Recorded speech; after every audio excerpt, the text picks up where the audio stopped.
Dear Papa Dudut, sa lahat po ng mga nakatutok ngayon, huwag pong kalimutan mag-like, mag-share at mag-subscribe. Maraming salamat po sa inyong lahat.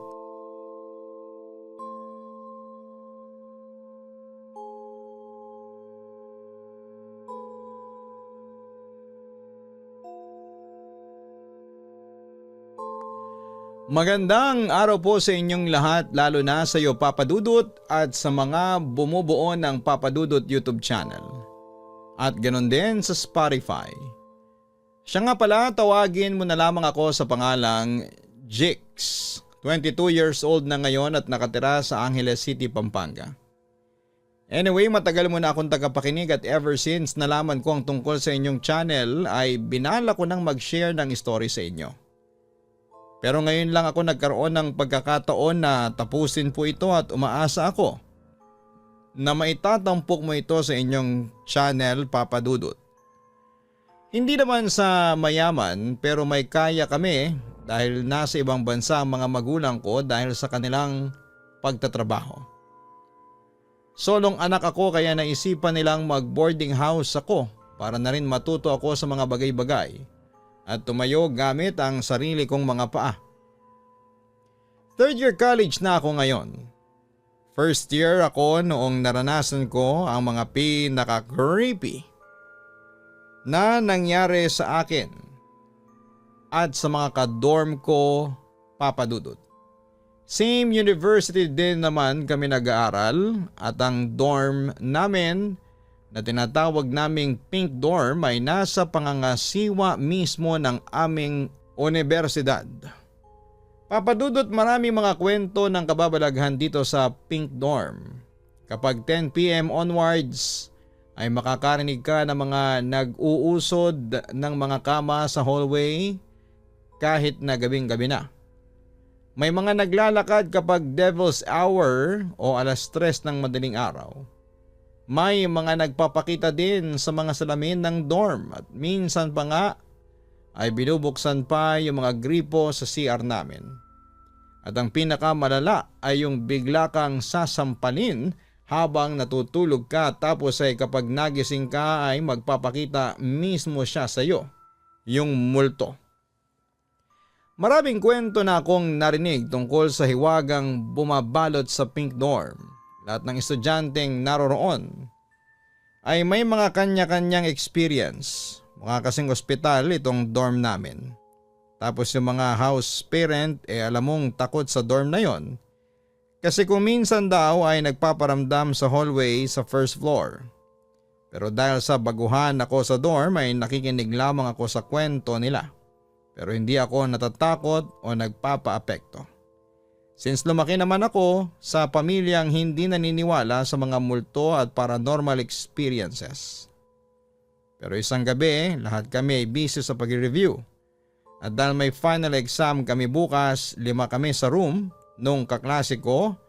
340 that time pero taga 350 ako. Hilig ko lang talagang tumambay sa room 340 kasi nandito yung 3 kong kaklase. Habang nag-review ay biglang nagsalita yung isang kadorm namin na si Ravy. Nasa pinakagilid siya tapos ay kaming 4 naman ay nasa kabilang side magkakahilera. O Jix, halika nga dito bilis. Medyo ganyan yung pagkakasabi niya tapos ay napatingin kaming 4. Ako naman ay nakaramdam ng pagtataka at alam kong parang may kakaiba. Kasi yung room na yon ay madalas ay makakakita ka ng mga kakaibang nilalang. Hindi naman ako nakalapit kaagad so si Ravi na ang napatakbo at agad na pumunta kung nasaan kaming 4 nakapwesto. Doon na kami nagsimulang matakot, itong si Jana at si Ravi ay pumunta sa may tabi ko. Tapos ikinuwento ni Ravi kung bakit niya ako tinawag. Sabi niya ay parang may nagsasalita na kumakanta at umiiyak sa ilalim ng kama niya at parang ginagalaw yung kama niya mula sa ibaba. Kinilabutan ako sa mga sinabi niya. Hindi ako matatakutin pero nakaramdam ako ng takot sa mga sinabi niya.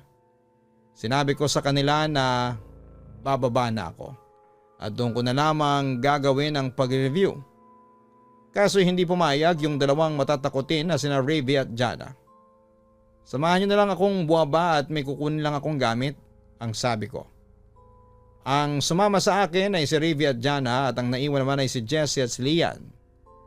Pagkakyat namin ulit, yung dalawa ay tahimik kaso ang ingay ng speaker. Naka-Christian song ang dalawa. Ayoko talaga nakakarinig. Mas okay pang nakakakita. Natakot talaga ako, ang sabi pa ni Lian. Habang nasa baba kaming tatlo. Itong si Jessie at Lian ay may naririnig daw na nag-uusog ng kama as in ang lapit daw sa tenga nila sa loob ng room kahit na wala naman daw nagalaw na kama. Maski si Jessie na hindi matatakotin ay natakot din sa mga narinig niya. Di na kami mapakali sa loob ng room. Nagsasabi na ako sa kanila na hindi ko kayang mag-review dito at doon ako sa kwarto ko lalo na nung sinabi ni Lian na may nakikita daw siya sa baba ng kama ni Rivy na itim na figura. Nag-aaway na kami kung saan kami matutulog, kung sa 350 ba o sa room 340. Nagpapasundo na rin ako sa ilang kasama ko sa nasa 350 kasi natatakot kami sa hallway ng ika-4 na palapag. Kahit na kaunting lakad lang papunta sa room 350. So nung dumating na yung mga ka-dorm ko na may sinama din na ka-room ko galing sa ibaba ay nagsimula na kaming magkanya-kanyang hakot ng gamit para matulog na sa ibaba. Nagkakagulo na kasi at ayaw buwaba ni Lian kahit natatakot na siya kasi daw ay nakakahiya. Pero ayaw namang iwan ni Jessie si Lian. Pero napilit naman niya kasi inaasar siya nung isa sa ka-dorm ko sa room 350. May nakikita ka, Lian, no? Hindi mapakali yung mata mo eh. Sabi ng ka-dorm ko na tawagin na lang namin sa pangalang Lenny. Napatayo lang si Lian tapos ay namumulang lumabas ng room at halata mong natatakot na din siya. Sumama lahat sa ibaba at walang naiwan sa room nila kaso pinatay nila yung ilaw. Pagdating namin sa room 350 ay siksikan kami. 11 yata kami lahat pero okay lang. Kesa naman doon sa 340 na ikwento ni Lian na habang nagkakagulo kami kanina ay may nakatingin daw sa amin na itim na figura na parang tuwang-tuwa kasi natatakot kaming lahat. Habang nagkwekwentuhan kami nakarinig kami ng 4 na beses na tadyak galing sa itaas. Sobrang lakas. Yung tipong pati pader nayanig sa tadyak noong bagay na yon sa itaas nasa 350 kami. So kung anong galaw na malakas galing sa 340 ay rinig namin. Papadudot lahat kami ay napatahimik. Nang ilang sandali ay mangyak-ngyak pa yung dalawa na si Rivy at Jana. Walang tao sa 340 at nakalak yun pero naka-off yung ilaw. So suspetsya na namin ay si Bestie yon. Anyway, Bestie ang tawag namin sa kahit na anong multo. Para hindi na maulit yung pagka-beast mode ni Bestie sa taas, namin yung ilaw sa 340. Kakaiba yung feeling, ang bigat-bigat habang nasa 340 kami at pinapailawan namin yung room nila. Mabilis din kaming umalis at bumalik kaagad sa ibaba. Halos hindi na kami makapag-review at natutulero kami sa mga nangyayari. Kinabukasan ay halos ayaw nang bumalik nila Rivy, Jessie, Jana at Lian sa itaas dahil sa takot. Pero wala silang magagawa, room nila yon. Kaso itong si Lian may nararamdaman naman noong nasa room namin siya. Marami din kaming nararanasan na kababalagan dito sa room 350. Bawat floor sa Pink Dorm ay may kanya-kanyang kwento ng katatakutan. Anyway, pagkatapos ng semester ay umalis na ang 4 doon sa Pink Dorm at sa halip ay umupa na lamang sa dorm sa kabilang kalye. Sabi ni Lian, hindi na daw nila natiis yung entity sa room 340 dahil tila lalo itong naging mapaglaro. Duda niya ay hindi talaga yun multo kundi isang masamang elemento. Tapos, kung dati raw isa lang entity ang nasa kwarto nila, ngayon ay 3 na raw. Yung dalawang bago ay malalakas daw dahil may kapangyarihan daw ang mga ito na nagmumula sa puwersa ng kadiliman. Siyempre kinabahan na ako noon, Papa Dudut, pero hindi pa rin ako lumipat ng dorm. Samantala'y dumating ang bagong semester. May mga bagong estudyante ang umuko pa sa room 340. Umalis na rin ang dalawa sa mga kasama ko sa room 350 at napalitan ng bago. Sa kabilang banda ay naglalakad ako pa uwi papunta sa Pink Dorm nang makasalubong ko ang tagapamahala ng Pink Dorm, si Manang Julia. "Jix, nandiyan ka na pala. Ginabi ka yata. Alas 9 na ng gabi ah." Sunod-sunod na tanong ang ibinungad sa akin ni Manang Julia. Hindi na bago ang ganitong pangyayari dahil si Manang Julia na rin ang itinuturing kong ikalawang magulang. Nanonood ng TV si Alina na bago kong dormmate sa room 350 at hindi man lang tumingin sa akin. Medyo soplada si Alina dahil sa may karangyaan din ang buhay niya. Pero hindi ko maitatanging may maganda siyang muka at pangangatawan. Bukod sa pure black niyang pormahan, pati makeup. "Pasensya naman ha, may ginawa lang." Naisagot ko na lang. Matapos kong kumain ay ako na ang naghugas ng pinagkainan nila dahil ako ang nakatoka ngayon. Tapos ay tumungo na ako sa room 350 at dahil sa sobrang pagod ko ay agad akong dinalaw ng antok. "Nasaan ang pangako mo?" Boses ng isang babae mula sa likuran ko. Nagulat ako sa boses na narinig ko, Papa Dudut. Hindi ko makita kung saan ang pinanggalingan noon kahit saan ako lumingon dahil sa mga usok na nakapaligid sa akin. "Sino ka?" Tanong ko kasabay ng panginginig ng bibig ko dahil parang mauutal ako. Mamayang kaunti ay may nagpakitang figura sa gitna ng mga usok. Isang babaeng nakaputi, mahaba ang buhok pero hindi ko maaninag ang muka kasi malabo yon sa paningin ko. "Jix? Jix, gumising ka na." Isang pamilyar naman na boses ang narinig ko. "Ano nangyayari sa'yo? Nakarinig ako ng mga ungol na parang may tumatakip sa bibig mo. Binabangungot ka yata?" Sunod-sunod na tanong ni Joanne, isa sa mga bagong dormmates ko sa room 350. "Bangungot nga lang siguro. Pero kaninong boses yun? Anong klaseng panaginip ang ganon?" Hindi ko na lang pinansin ang mga tanong ko sa isipan ko at tumayo na lamang ako kaagad para magayak dahil papasok na ako sa school. "Wala, Joanne, salamat sa pagising. Mauna na po akong bumaba papunta sa kusina." Naisagot ko na lamang. Tumangot-tangon na lamang si Joanne at mamayang kaunti ay may kumatok sa pinto. Agad na binuksan ng isa kong dormmate na si Elaine ang pintuan. Sinama ng Julia at Alexa ang nakita namin. Pumasok na si Alexa sa kwarto at dire-diretso sa kanyang higaan habang si Manang Julia ay nag-aabot ng mga tuwalya at damit naming bagong laba. Nakapagtataka lang, wala ni isa sa mga ka-boardmate ko ang pumansin kay Alexa. Lalo na si Alina na dumaan pa mismo sa harapan niya. "Papa Dudut, dumalas ang mga senaryo sa panaginip ko simula noon. Minsan sa sobrang kakaisip ko ay hindi na ako makapag-focus sa pag-aaral. Umabot na ngang batuhin ako ng eraser ng teacher ko sa isang subject dahil napapadalas ang pagiging tulala ko.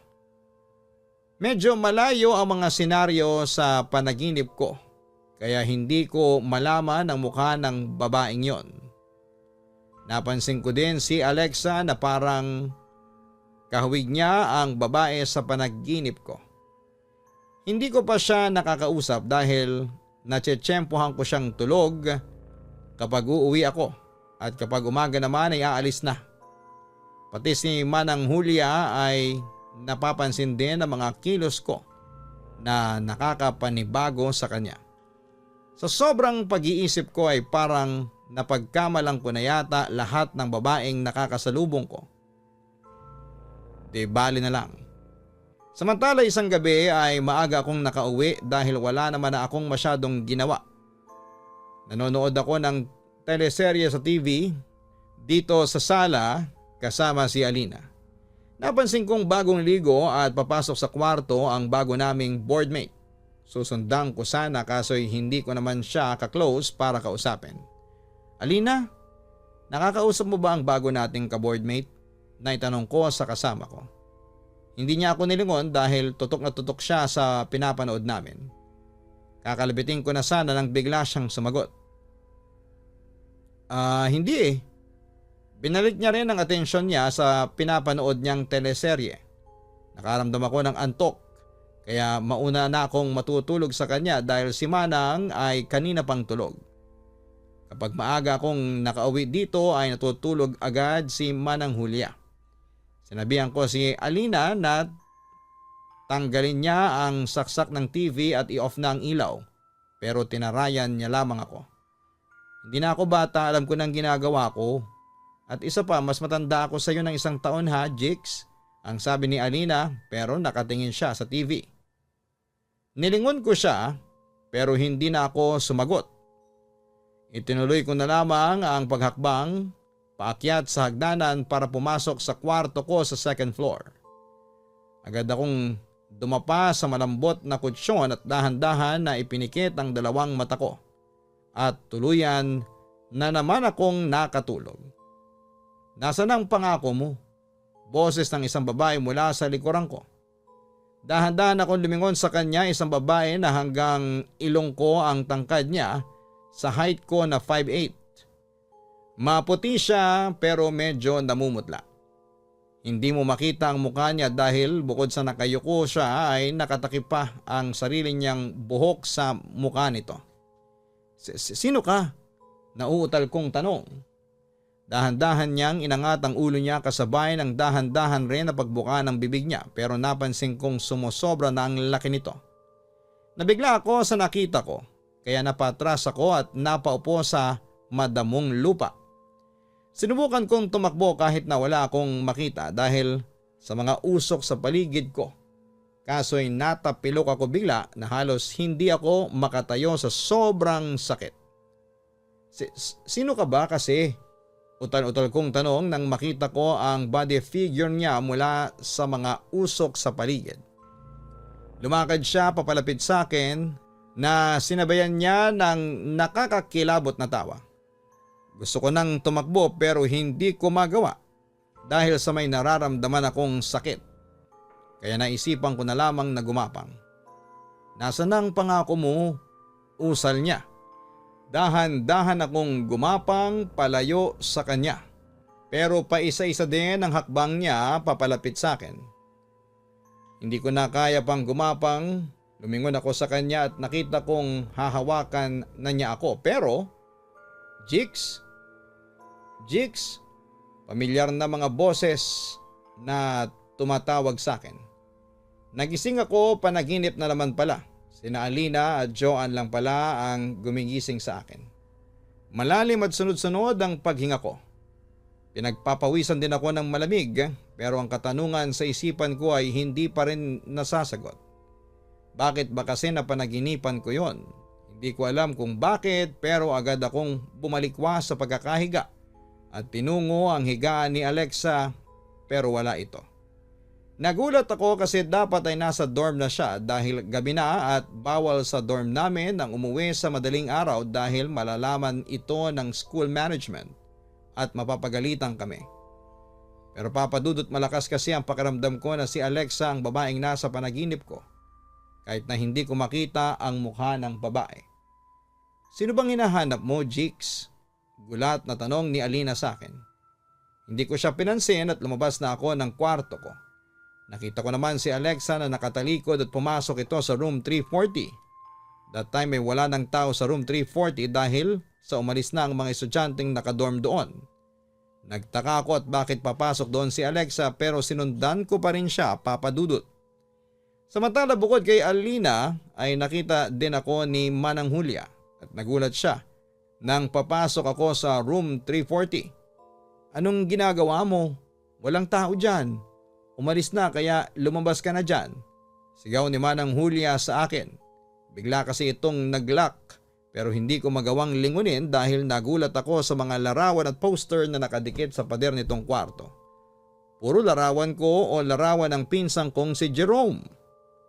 Well, kahit na babae ako ay aaminin kong napagkakamalan talaga akong lalaki dahil sa iksi ng buhok ko at kawalan ng laki ng aking dibdib.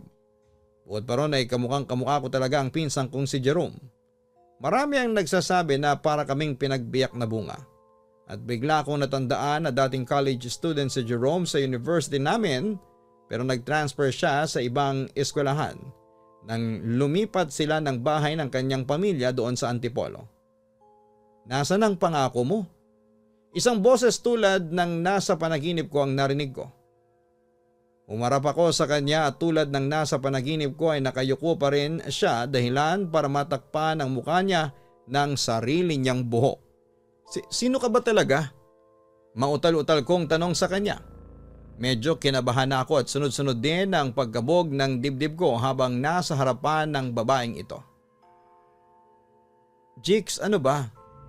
Lumabas ka na dyan. Buksan mo ang pinto. Sigaw ulit ni Manang Julia mula sa labas nitong kwarto. Dahan-dahan siyang tumingala at sa wakas ay nakita ko rin ang mukha niya pero bakit? Bakit nakatahi ang bibig niya?